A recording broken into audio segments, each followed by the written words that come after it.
Friends, आज हम लोग डिस्कस कर रहे हैं यूपीएससी 2023 के ज्योग्राफी सेक्शंस को।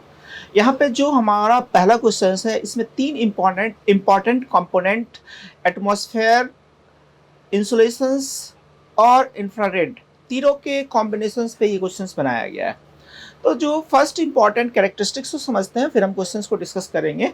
तो यहाँ पे जो हमारा पहला क्वेश्चन है, इसमें जो जैसे कि हम देखते हैं कि एटमॉस्फेयर को एंगल बनाया गया है। तो पहला हम लोग जानेंगे कि एटमॉस्फेयर का इंपॉर्टेंट कैरेक्टरिस्टिक्स क्या होता है। तो हम लोग जानते हैं कि जो हमारा एटमॉस्फेयर है, जो हमारा वायुमंडल जो है, वो गैसों का मिश्रण है। तो यहाँ पे एक बहुत इंपॉर्टेंट कंपोनेंट होता है हमारे गैस का, वो होता है जलवाष्प। और जलवाष्प की जो एक महत्वपूर्ण विशेषताएं जो होती है, उसकी विशिष्ट ऊष्मा होती है। जैसा कि हम लोग जानते हैं कि जल की जो विशिष्ट ऊष्मा जो होती है 4.186 जूल होती है। 1 डिग्री सेल्सियस टेम्परेचर को इंक्रीज करने के लिए वाटर बॉडी अपने 1 डिग्री सेल्सियस को इंक्रीज करने के लिए 4.186 जूल को क्या करती है, एब्जॉर्ब करेगी, तब उस वाटर बॉडी का 1 डिग्री सेल्सियस क्या करेगा, इंक्रीज करेगा। इसका मतलब है कि हम लोग जानते हैं, ये भी जानते हैं कि जो सन से आने वाली इंफ्रारेड रेज है या अदर रेज है, जब वहाँ से अर्थ सरफेस से रिफ्लेक्ट होकर करके एटमॉस्फेयर में जाती है, तो एटमॉस्फेयर में जो मौजूद जलवाष्प है वो उसको क्या करता है, एब्जॉर्ब कर लेता है। क्लियर कट है। तो यहाँ पे जो पहला क्वेश्चन उन्होंने बनाया है कि भूमध्य रेखा पे प्राप्त होने वाले सूर्याताप की कुल मात्रा ध्रुवों पे प्राप्त होने वाली सूर्याताप की कुल मात्रा का लगभग 10 गुना है। तो फ्रेंड्स, यहाँ पे हम लोग जानते हैं कि जो जो ध्रुव है, यानी जो पोल है, वहाँ पे टेम्परेचर हमारा क्या होता है, 0 डिग्री होता है। जबकि इक्वेटर पे टेम्परेचर जो है मंथ टू मंथ आपका वीकली जो है या सीजन टू सीजन क्या होता है, चेंज होता रहता है। तो इसलिए ये एक तरह का एक हाइपोथेटिकल डाटा होगा, एक तरह का इनसफिशिएंट डाटा होगा, जिसमें यह कहना संभव नहीं हो पाएगा कि हाँ इक्वेटर के कंपेयर में पोल पे 10 टाइम्स जो है कम आपका हिट होता है या इंसुलेशन होता है।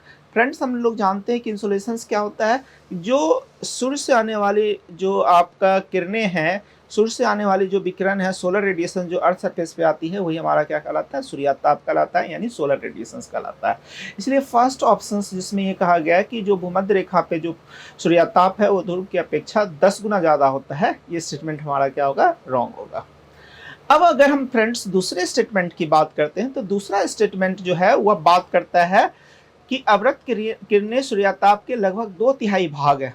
तो फ्रेंड्स, ये स्टेटमेंट भी हमारा क्या होगा, रॉन्ग होगा। इसका एक सबसे बड़ा कारण क्या है कि हम जानते हैं जो सोलर रेडिएशंस, यानी जो सोलर रेडिएशंस अर्थ सरफेस पे आता है इंसुलेशंस के, जिसे हम लोग इंसुलेशंस कहते हैं, अगर 2/3 सिर्फ इंफ्रारेड रेज को दे दिया जाए, तो हम समझते हैं कि हमारा पूरा एटमॉस्फेयर, पूरा बायोस्फेयर जो है, यानी जैव मंडल जो है, वो पूरी तरह से क्या होगा, जल करके नष्ट हो जाएगा। इसलिए 2/3 पार्ट्स यानी 66% सिर्फ आपको इंफ्रारेड रेज यानी अवरक्त किरणों को प्रोवाइड करना, ये स्टेटमेंट भी हमारा क्या होगा, रॉन्ग होगा। अब फ्रेंड्स, हम तीसरे स्टेटमेंट पे आते हैं। अवरक्त तरंगे निचले वायुमंडल में संकेंद्रित जलवाष्प द्वारा बृहत रूप से अवशोषित होती हैं। डेफिनेटली ये फ्रेंड हमारा स्टेटमेंट सही होगा, क्योंकि वायुमंडल में जो जलवाष्प है वो अर्थ सरफेस से होने वाली रिफ्लेक्ट होकर करके जो एटमॉस्फेयर में आपका जो भी रेज आती है, उसको क्या करती है, एब्जॉर्ब कर लेती है अपने स्पेसिफिक हिट के कैरेक्टर्स के कारण। नेक्स्ट है आपका अवरक्त तरंगे सौर विकिरण की विद्युत चुंबकीय तरंगों के दृश्यमान स्पेक्ट्रम के भाग हैं।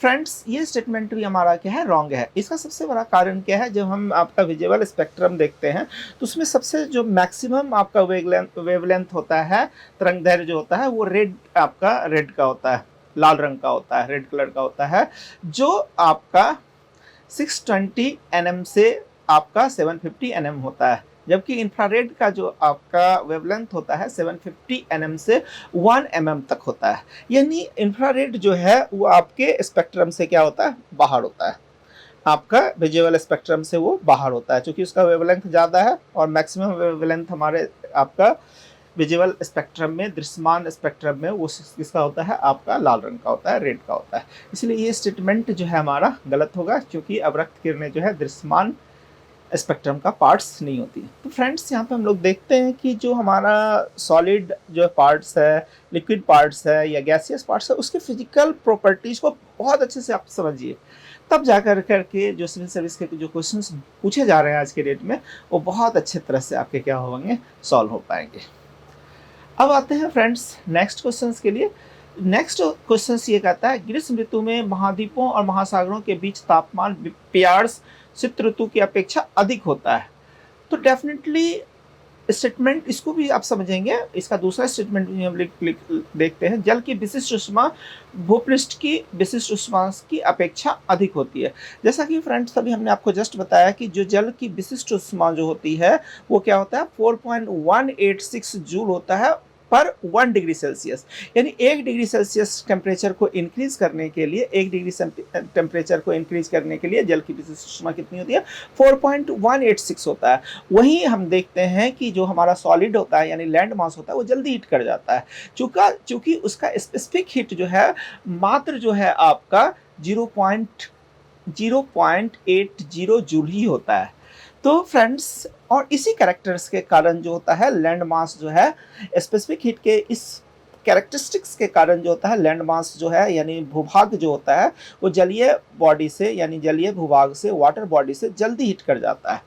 और जो हमारा इसलिए हमारा जो सेकंड स्टेटमेंट है, जो पहले हम लोग सेकंड स्टेटमेंट को डिस्कस कर लेते हैं, जल की विशिष्ट ऊष्मा भूपृष्ठ की विशिष्ट ऊष्मा की अपेक्षा अधिक होती है, स्टेटमेंट हमारा क्या हो जाएगा, सही हो जाएगा।